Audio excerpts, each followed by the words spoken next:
Are Rahul classes के YouTube channel पर आपका स्वागत है। आज का सेशन कक्षा 10 विषय हिंदी। तो चलिए बिना समय गंवाए सेशन आरंभ करते हैं। श्रम विभाजन और जाति प्रथा के लेखक कौन है?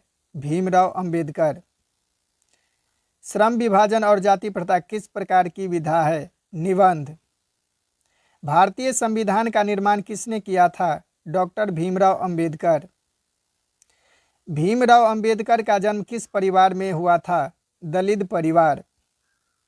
डॉक्टर भीमराव अंबेडकर जी के पिता के नाम क्या थे?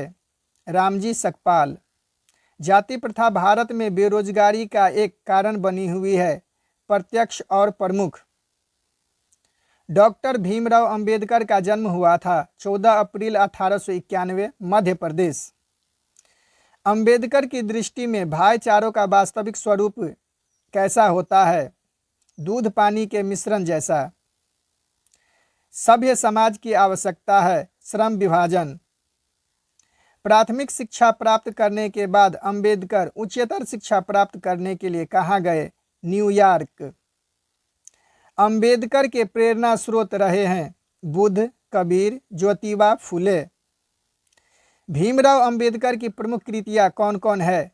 Cast in India, mechanism, Buddha and his Dhamma. श्रम विभाजन और जाति प्रथा पाठ बाबा साहेब के किस भाषण का संपादित अंश है? एनिहिलेंस ऑफ कास्ट। भारत में जाति प्रथा के प्रमुख कारण क्या है? बेरोजगारी। अंबेडकर जी के माता का नाम क्या था? भीमाबाई। भाईचारे का दूसरा नाम क्या है? लोकतंत्र। जाति प्रथा के अनुसार श्रम विभाजन का आधार क्या है? पैतृक पेशा। आधुनिक मनु कहा गया है किससे? भीमराव अंबेडकर को। मुख्य नायक क्या है? पत्रिका। सभ्य समाज श्रम विभाजन के लिए किसको आवश्यक मानता है? कार्यकुशलता को। डॉक्टर भीमराव अंबेडकर की मृत्यु कब और कहाँ हुई थी? 1956 दिल्ली में। अध्याय 2 विष के दांत। विष के दांत कहानी के रचनाकार कौन है? नलिन विलोचन शर्मा। विष के दांत किस प्रकार की विधा है? कहानी। विष के दांत समाज के किस वर्ग की मानसिकता उजागर करती है? मध्यम वर्ग। विष के दांत कैसी कहानी है? मनोवैज्ञानिक। नलिन विलोचन शर्मा का जन्म हुआ था पटना के बंदरघाट में। नलिन विलोचन शर्मा का जन्म कब हुआ था? 18 फरवरी 1916। नलिन विलोचन शर्मा जी के माता का नाम क्या था? रत्नावती शर्मा।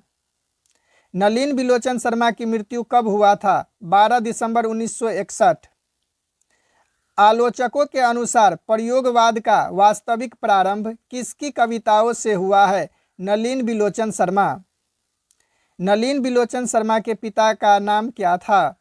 राम अवतार शर्मा। सेन साहब की मोटर कार थी स्ट्रीमल एंड काली। सेन साहब की कितनी बेटियां थी? 5। आरती, सीमा, रजनी, आलो, शेफाली। सेन साहब खोखा को क्या बनाना चाहते थे? इंजीनियर और बिजनेसमैन। मदन के पिता का नाम क्या था? गिरधर लाल। मदन ने कासू के कितने दांत तोड़ डाले? 2। सेन साहब के मित्र कौन थे? पत्रकार। गिरधर लाल किस वर्ग का प्रतिनिधित्व करता था? निम्न मध्यम वर्ग। मदन की उम्र क्या था? 5 से 6 साल। कासू के साथ मदन किस खेल में शरीक होना चाहता था? लट्टू के खेल में। मोटर कार को किससे खतरा हो सकता था? खोखा या कासू से। मदन अक्सर किसके हाथ से पीटता था? गिरधर लाल से या अपने पिता से। सेन साहब की नई मोटर कार कितने की थी? 7,500। मदन के लिए क्या खाना मामूली बात थी? मार। महल और झोपड़ी वाले की लड़ाई में अक्सर महल वाले ही जीते हैं। उक्त पंक्ति किस पाठ की है? विष के दांत। मनुष्य और परिस्थिति का संबंध है मित्रवत। नलिन बिलोचन शर्मा के विभिन्न कृतियाँ है दृष्टिकोण, साहित्य का इतिहास, दर्शन, मापदंड। यदि आप सबों को यह सेशन अच्छा लगा तो चैनल को लाइक और सब्सक्राइब अवश्य करें ताकि